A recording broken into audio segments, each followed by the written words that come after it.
அதான் நான் அந்த கூட்டத்துல சொன்ன மாதிரிதான், பருவநிலை மாற்றத்தினால் பெண்களுக்கு அன்றாட தேவையான தண்ணீரே பிரச்சனை தான்.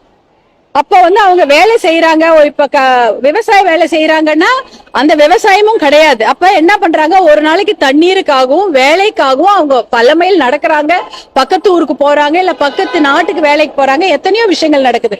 அதுதான் கிளைமேட் இன்டியூஸ்ட் மைக்ரேஷன், புலம்பெயர்வது என்பது. கிளைமேட் ரெஃப்யூஜி சொல்றாங்க, காலநிலை அகதிகளாக தான் நிறைய பேர் வெளியூருக்கு போறாங்க. இங்க வேலை கிடைக்கல, அப்ப வெளியூர்ல வேலை செய்யறாங்க. ஆண்கள் மட்டும் இல்ல, பெண்களும் போறாங்க. அதிகமாக அவங்க போறதுக்கு பெரிய கஷ்டம் குழந்தைங்களை தனியா விட்டுட்டு போனோம். அப்ப அவர்களுக்கு ஹெல்த் ரிஸ்க் இல்லையா, அவங்களுடைய உடல் நிலையும் பாதிக்கப்படுது. அது மட்டும் இல்லாம அவங்களுடைய பாதுகாப்பு பெரிய பாதிப்பு ஏற்படுது. இதெல்லாம் அதிகமாக பெண்களுக்கு நடக்கக்கூடிய ஒரு விஷயம். அதை தான் நாங்க எடுத்து சொல்லி.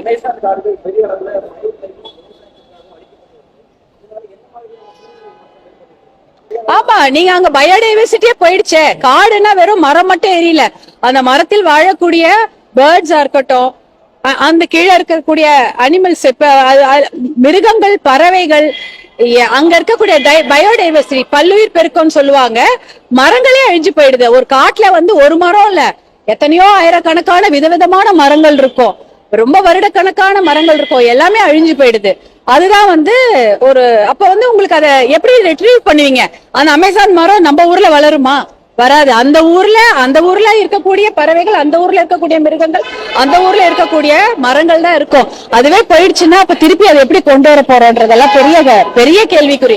அதனாலதான் இந்த மாதிரி விஷயங்கள் எல்லாம் நம்ம தடுத்து நிறுத்தணும்னா, இந்த பல்லுயிர் பெருக்கத்தையும் பாதுகாக்கணும், சுற்றுச்சூழல் மாசு குறைக்கணும், பசுமையில வாய்க்கல்ல குறைக்கணும்னா மண்ணு கீழே கிடைக்கக்கூடிய புதைப்படிவ எரிபொருள் பயன்பாட்டை குறைக்க வேண்டும். அதுதான் ஒரு சொல்யூஷன், தீர்வு.